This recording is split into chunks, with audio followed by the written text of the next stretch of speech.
قائل ہیں، لیکن مجھے حکم ہوا ہے کہ میں فضیلت کا اقرار کروں ابو بکر اور عمر اور عثمان۔ اب یہ ہے مقام، یہ جامعیت ہے، یہ توازن ہے۔ لہذا میں عرض کروں گا کہ اس مسئلے کو میں پھر بھی ثانوی کہوں گا دوسرے درجے میں، لیکن یہ جو بنیادی بات ہے یہ بہت بڑا اختلاف ہے، اور ہمارے اعتبار سے تو در حقیقت یہ ایک جزوی نبوت ہے کہ جس کے قائل ہیں ہمارے یہ بھائی جو اپنے آپ کو اہل تشیع۔ بہرحال ان کا بھی آگے سلسلہ یہ عام معلومات کے لیے بھی بات ہے کہ ذہنوں میں رہنی چاہیے، ہمیں اکثر و بیشتر بڑی بنیادی باتیں بھی اپنی تاریخ کی معلوم نہیں۔ ہم چونکہ سنی ہیں، سنیوں کے اختلافات کو ہم خوب جانتے ہیں، لیکن یہ کہ اہل تشیع میں اختلاف آگے کیا ہوئے ہیں اکثر و بیشتر ہمارے علم میں نہیں۔ ان کا جو یہ معصوم امامت کا سلسلہ ہے، حضرت علی، حضرت حسن، حضرت حسین، حضرت حسین کے صاحبزادے حضرت علی بن حسین جنہیں امام زین العابدین کے نام سے پکارا جاتا ہے، پھر ان کے بیٹے ہیں محمد باقر، ان کے بیٹے ہیں جعفر جن سے فقہ جعفری چل رہی ہے۔ یہ 6 امام تو ان کے ہاں متفق علیہ، ان میں تو یہ جو شاخ چلی ان میں کوئی اختلاف نہیں ہے کہ یہ سب کے نزدیک ان میں متفق علیہ ہے ان کی امامت، اور یہ سب امام معصوم شمار ہوتے ہیں۔ لیکن 7ویں امام پر آ کر ان کے ہاں ایک تقسیم ہو گئی۔ بڑے بیٹے اسماعیل تھے تو ان سے ان کے ماننے والے اسماعیلی کہلائے۔ اختلاف ہوا کہ اب امامت جو ہے حضرت جعفر صادق کی اولاد میں سے کس کی طرف منتقل ہوئی، اختلاف ہوا۔ بڑے بیٹے کے ماننے والے یہ کہلائے اسماعیلی، اور چھوٹے بیٹے سے جو چلا وہ پھر مسئلہ وہی چل رہا ہے۔ ان کے پھر مزید 6 امام ہیں، جن میں سے 11ویں امام جو ہے ان کے بارے میں ایک تو تاریخ کی روایت یہ ہے کہ وہ لا ولد فوت ہو گئے، اور ایک روایت جو اہل تشیع کے ہاں ہے وہ یہ ہے کہ ایک بچہ ان کے ہاں ہوا تھا جس کو انہوں نے اخفاء سے کہیں بھیج دیا باہر، اندیشہ یہ تھا کہ حکومت وقت اس کو قتل نہ کرے۔ وہ ہیں ان کے تصور میں امام مہدی، وہ جن کو بچا لیا گیا تھا وہ کہیں کسی غار میں وہ پوش ہے اور وہیں ہے، آخری زمانے کے قریب ان کا ظہور ہوگا، وہ زندہ ہے، غار میں موجود ہے، ان کا ظہور ہوگا، وہ امام المہدی ہے، اور ان کے آنے کے بعد پھر یہ مسلک بھی ظاہر بات ہے کہ اسلام ان کے نزدیک تو وہی ہے جسے وہ اسلام کہہ رہے ہیں، یعنی شیعت جسے ہم کہتے ہیں، اس مسلک کی بھی فتح ہوگی، اور یہی اسلام جو ہے پھر پوری دنیا کے اوپر چھا جائے گا۔ انہیں قائم آل محمد بھی ان کے ہاں کہا جاتا ہے۔ تو یہ ہے تصور امامت کا اور امام مہدی کا شیعہ حضرات۔ کیونکہ درمیان میں نے بات آپ کو ایک بتائی تھی کہ 7ویں امام پر آ کر اختلاف ہوا ہے، تو جو بڑے بیٹے اسماعیل سے جو سلسلہ چلا وہ بھی کچھ عرصے کے بعد 2 حصوں میں تقسیم ہو گیا۔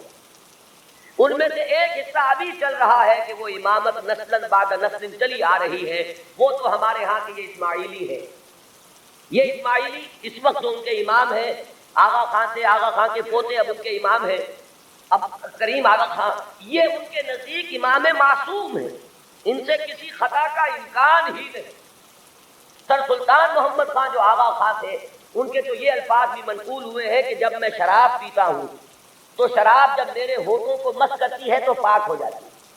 یعنی یہ امام معصوم تو وہ شے ہے کہ جس سے کوئی ناپاک چیز چھوئے گی تو پاک ہو جائے گا۔ جیسے وہ تصور ہے کہ ایک چیز، ایک پتھر کوئی ایسا بھی ہے کہ جس کو وہ چھو لے وہ سونا بن جاتا ہے، تو اسی طریقے سے یہ امامت معصومہ کیا ہے اس کا آپ تصور کیجئے۔ تو جو ایگزیکٹ لائن ہے امامت کی وہ تو در حقیقت ان کے ہاں کہ وہ امامت معصومہ کا تصور جو ہے بغیر کسی سلسلے کے ٹوٹے ہوئے وہ چلا آ رہا ہے۔ ہمارے ہاں جن کو ہم آغا خانی کہتے ہیں، اسماعیلی کہتے ہیں، ان کے ہاں دوسری شاخ وہی تھی کہ اس میں بھی آگے چل کر امام غائب ہو گیا، وہ دوسرا امام ہے غائب۔ تو ایک امام غائب تو وہ ہیں جنہیں امام المہدی کہا جاتا ہے، وہ ہمارے ہاں کے جو عام شیعہ حضرات ہیں جنہیں اثنا عشری شیعہ کہتے ہیں، یعنی 12 اماموں کے مانے دار۔ ایک وہ جو شاخ اوپر والی ہے اس کو شش امامیہ کہتے ہیں، یعنی 6 اماموں تک تو متحد آئے،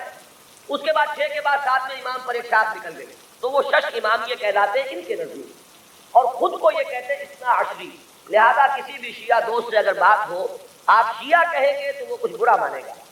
چپ رہے، آپ سے احتجاج نہ کرے تو بات اور ہوگی، لیکن یہ کہ اگر آپ ان سے مہذب انداز میں سوال کرنا چاہیں تو آپ کا سوال یہ ہونا چاہیے کہ کیا آپ اثنا عشری ہیں؟ یہ لفظ وہ ہے جو خود اپنے لیے اختیار ہے۔ لہذا وہ 12 اماموں والا سلسلہ کے 6 متفق علیہ،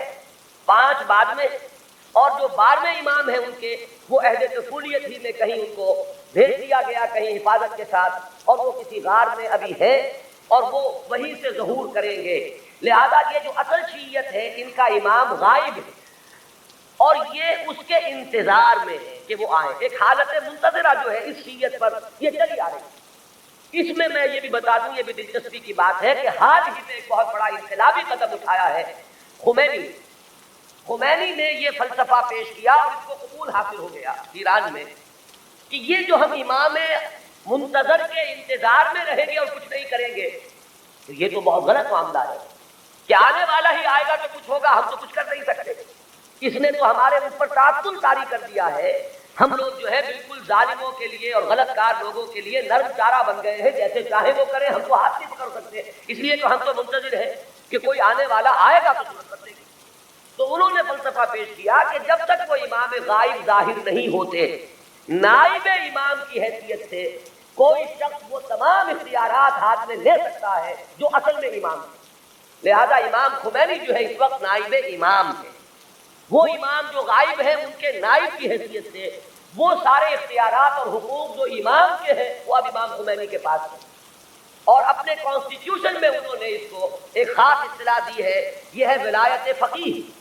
کہ یہ وہ شخصیت ہے کہ جو بھی حکومت کا ڈھانچہ نیچے بنے گا، کوئی صدر منتخب ہو، کوئی وزیر اعظم منتخب ہو، پارلیمنٹ ہو، یہ سارا ڈھانچہ چلتا رہے گا، لیکن اوپر تلوار لٹکی رہے گی ولایت فقیہ کی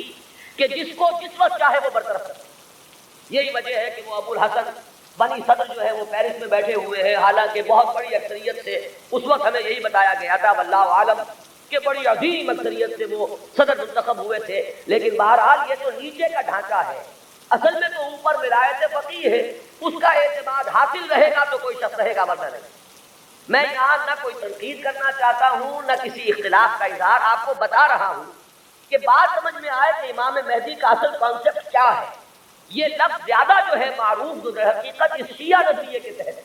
ابھی میں آپ کو بتاؤں گا کہ ہمارے ہاں تو جو روایات کسی قدر پائے کی ہیں، کوئی ان کی حیثیت ہے، وہاں مہدی کا لفظ ہے ہی نہیں، کہیں بھی نہیں۔ اس اعتبار سے معاملہ بڑا مختلف ہے۔ کچھ خبریں ہیں ہمارے ہاں وہ میں ابھی عرض کروں گا، لیکن امام مہدی کی اصل شخصیت، ان کے بارے میں سارے تصورات، ان کا وہ مقام اور مرتبہ، یہ ساری چیزیں جو ہمارے ہاں عام ہیں، یہ در حقیقت ہماری نہیں بلکہ اہل تشیع، وہ ہے تصور شیعہ حضرات کا جو ہمارے ہاں عام ہے۔ اب آئیے جو ہمارا مسئلہ ہے، اہل سنت کے ہاں بھی یہ خبریں موجود ہیں، بلکہ میں اس کو شروع کروں گا ختم نبوت کے بعد۔ وہ کیا اقدامات ہیں کہ جو اس امت میں اللہ تعالیٰ نے اپنی مشیت کاملہ کے تحت کیے ہیں، کہ جن کے بارے میں میں اس وقت جرأت کر کے ایک لفظ استعمال کر رہا ہوں کہ جو نبوت کی قائم مقامی کی حیثیت اختیار کر رہے ہیں، ان میں سب سے پہلا قدم تو میں تفصیل سے عرض کر چکا ہوں، قرآن کی حفاظت۔ اللہ تعالیٰ نے ذمہ لیا، اِنَّا نَحْنُ نَزَّلْنَا الذِّكْرَ وَإِنَّا لَهُ لَحَافِظُونَ، ہم نے ہی اس ذکر کو نازل کیا ہے اور ہم ہی اس کے محافظ۔ یہ میں عرض کر چکا ہوں اس سے پہلے اپنی تقریروں میں کہ اس آیہ مبارکہ کا جو پہلا حصہ ہے وہ تو اپلیکیبل ہے تورات پر بھی، انجیل پر بھی، زبور پر بھی، صحیفہ ابراہیم پر بھی۔ قرآن مجید میں تو گواہی ہے کہ حضرت ابراہیم کو بھی ایک کتاب ملی تھی، إِنَّ هَذَا لَفِي الصُّحُفِ الْأُولَىٰ صُحُفِ إِبْرَاهِيمَ وَمُوسَىٰ۔ لیکن یہ کہ یہ پہلا حصہ تو سب پر اپلیکیبل، ان کی عصبیت کہہ لیں، تعصب کہہ لیں، وہ پختہ ہو، لیکن یہ کہ ہر جگہ کچھ لوگ ہوتے ہیں کہ اگر انہیں متوجہ کیا جائے تو کسی حقیقت پر غور کرنے کے لیے تیار ہو جائے۔ تو چونکہ ان کے ہاں جو بات چلی، اجرائے وحی سے بات شروع ہوئی، تو ایک بڑی عام جو سطح ہے، کامن سینس کی سطح، اس پر وہ بات ان کی بڑی وزنی تھی۔ بات یہ تھی کہ جب نبوت کی اصل ضرورت ہے انسان کی ہدایت، تو انسان ختم نہیں ہوا، نبوت کیسے ختم ہو گئی؟ آخر نبوت، میں اب ان کی طرف سے بات کر رہا ہوں، کہیں کوئی مغالطہ آپ کو نہ ہو جائے، اس لیے کہ جب تک آپ اپنے مخالف کے موقف کو صحیح طور پر نہیں سمجھیں گے تو آپ کیسے اس کے بارے میں کوئی ججمنٹ آپ نہیں دے سکتے۔ ان کی دلیل کیا ہے کہ نبوت کوئی ہابی تو نہیں تھی بعد اللہ اللہ کی، جب چاہا جاری رکھا، جب چاہا ختم کر دیا۔ یہاں ہر چیز جو ہے حکمت کے ساتھ ہے، کوئی مقصد ہے، کوئی غایت ہے، ربنا ما خلقت ھذا باطلا۔ تو نبوت کی اصل غرض و غایت نوع انسانی کی ہدایت یا اتمام حجت، اب وہ نوع انسانی ختم نہیں ہوئی تو نبوت کیسے ختم ہو، وحی کا دروازہ کیسے بند ہو گیا؟ یہ دلیل تھی جو کامن سینس کے لیول پر کافی اپیلنگ ہے، بات سمجھ میں آتی ہے۔ یہاں ہمیں سمجھنا ہوگا کہ جب ہم اس کے قائل ہیں کہ نبوت، وحی نبوت کا دروازہ بند ہو گیا، تو خلق کی ہدایت کی جو ضرورت ہے اس کو اب کن ذرائع سے پورا کیا جائے؟ ان چیزوں کو اگر سمجھ لیا جائے تو وہ دلیل کٹ جائے۔ پہلی بات میں عرض کر چکا ہوں پوری تفصیل سے اپنی سیرت کی تقاریر میں بھی اور بعد میں بھی، کہ پہلی بات یہ کہ ہدایت خداوندی اپنے مرحلہ تکمیل کو پہنچ گئی قرآن مجید میں۔ اس حقیقت کا جتنا ادراک ہوگا اور شعور کی سطح پر جتنی ریئلائزیشن ہوگی اس کی، اتنا ہی یوں سمجھیے کہ اس